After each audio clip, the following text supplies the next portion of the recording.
ஐநாட் துணையில அடுத்து நடக்க போகுதுன்னு வாங்க பார்க்கலாம். நிலா திக்கு தெரியாம தசை தெரியாம அடுத்து என்ன பண்ண போறோம், எங்க போக போறோம்னு தெரியலன்னு சொல்லி நிலா உட்காந்துருக்க. அப்பதான் அந்த கோயில்ல மக்கள் எல்லாம் அறக்க பறக்க ஓடியாந்துகிட்டு இருக்காங்க. யார் இவங்க, எங்க இப்படி கூட்டம் கூட்டமா போய்கிட்டு இருக்காங்க அப்படின்னு சொல்லி நிலா பார்த்துக்கிட்டு இருக்க. அந்த கோயிலுக்கு எப்பயாவது ஒரு தடவை விசேஷமான ஒரு சாமியார் வருவாரு. அவர்கிட்ட அருள்வாக்கு கேட்கறதுக்காக மக்கள் எல்லாம் கூட்டமா கூடி நிக்கிறாங்க.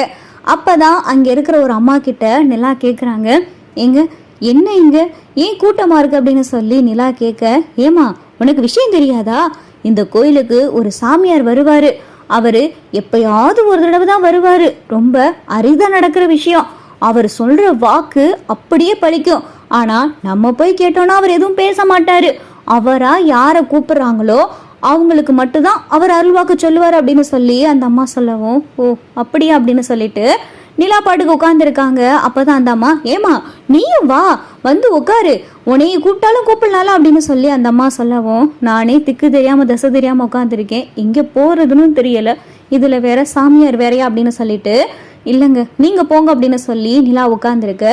அந்த சாமியாரை சுத்தி ஆட்களா உட்காந்துருக்காங்க. அங்க கூட்டமா இருக்கு. நிலா அதையும் பார்த்துக்கிட்டு இருக்காங்க.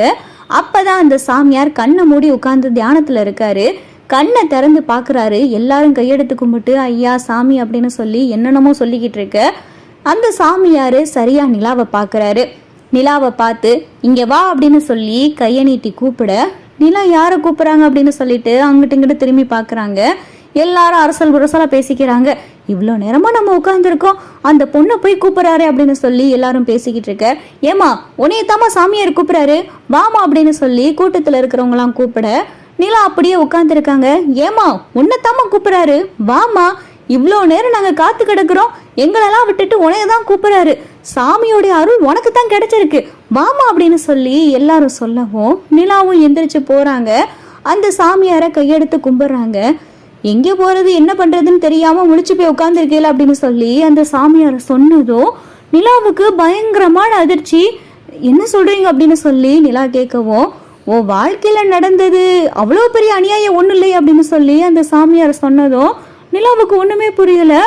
உன் வாழ்க்கையில அவ்வளோ பெரிய அநியாயம் ஒன்றும் நடக்கவே இல்லை, உன்னைய ஒருத்தன் விரும்பி இருக்கான், நீ அவனுக்கு கிடைக்கணும்னு நினைச்சிருக்கான், மற்றபடி அவன் உனக்கு எந்த துரோகமும் செய்யல, அவன் உன்னைய வீட்டுக்கு கூட்டிட்டு போய் நல்லா தான் பார்த்துக்கிட்டான், நல்ல வாழ்க்கையை தான் உனக்கு கொடுத்தான், வேற எங்க நீ போயிருந்தாலும் இப்படி ஒரு வாழ்க்கை உனக்கு கிடைச்சிருக்காது, இவ்வளவு சுதந்திரமாவும் நீ இருந்திருக்க முடியாது, உன் பெத்த வீட்டுல கிடைக்காத சுதந்திரம் கூட உன்னை கூட்டிட்டு போனவன் அவ்வளவு சுதந்திரம் உனக்கு கொடுத்தான், ஆனா இப்ப அவனை தூக்கி போட்டு வந்திருக்க, எந்த உறவு ஆகாதுன்னு நீ தூக்கி போட்டு வந்திருக்கியோ அந்த உறவு தான் உனக்கு நிரந்தரமா இருக்க போகுது அப்படின்னு சொல்லி அந்த சாமியார் சொல்லவும் நிலாவுக்கு ஒண்ணுமே புரியல.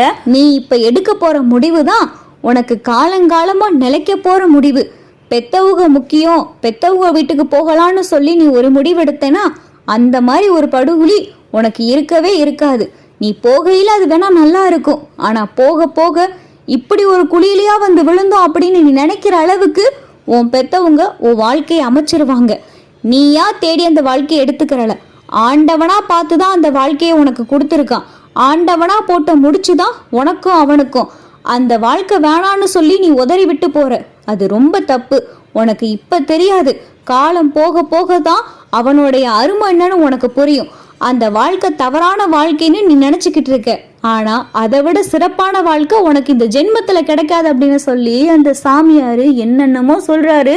இங்க நிலாவுக்கு ஒண்ணுமே புரியல.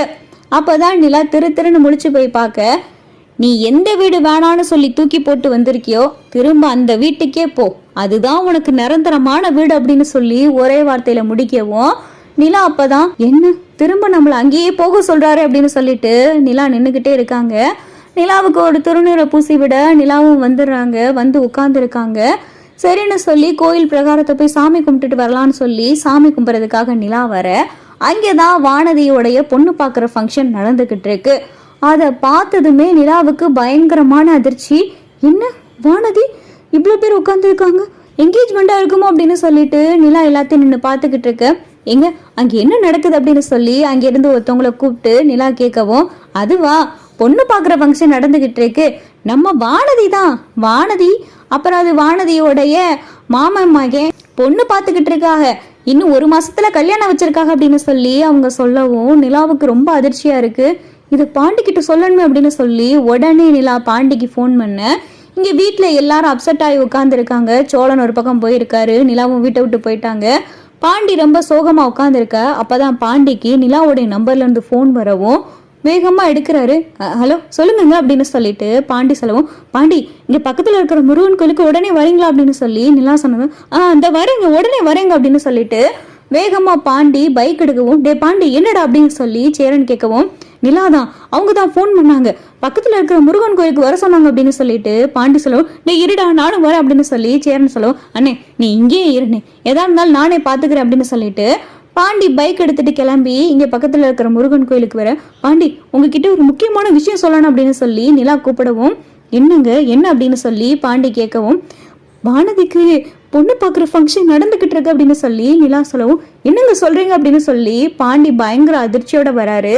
பாண்டியும் நிலாவும் அங்க வர வானதி பாண்டிய பார்த்ததும் வேகமா ஓடியாந்து பாண்டிய கட்டி பிடிக்கவும் இங்க மாப்பிள்ளை வீட்டுக்காரவங்க எல்லாரும் பார்த்துட்டு பயங்கரமா அதிர்ச்சி ஆகிறாங்க. என்ன என்ன இது, வானதி போய் ஏதோ ஒரு பையனை கட்டி பிடிச்சிட்டு நிக்குது அப்படின்னு சொல்லி மாப்பிள்ளை வீட்டுக்காரவங்களாம் அரசல் புரசலா பேச, அடியே வானதி அப்படின்னு சொல்லிட்டு வானதியுடைய அம்மா அப்பா கோவப்பட, என்னப்பா உங்ககிட்ட ஏதோ நான் கோபத்துல பேசினேன், பாண்டிக்கும் எனக்கும் ஏதோ ஒரு சின்ன சண்டை, அதை நீங்க பெருசாக்கி என்னை வேறொரு பையனுக்கு கட்டி வைக்கலான்னு பாக்குறீங்களா? என்னால பாண்டியெல்லாம் மறக்க முடியல, நான் வாழ்ந்தா பாண்டி கூட தான் வாழ்வேன் அப்படின்னு சொல்லிட்டு பாண்டியோடைய கையை இறுக்கமா பிடிச்சுக்கிட்டு வானதி இங்க அழுதுகிட்டு இருக்கவும், பாத்தியா இவளை நம்பி எந்த வேலையும் செய்யக்கூடாதுன்னு சொன்னேன் பாரு, கடைசி நேரத்துல வந்து கழுத்தெடுத்துட்ட அப்படின்னு சொல்லிட்டு வானதியோட அப்பா கத்திக்கிட்டு கிடக்காரு.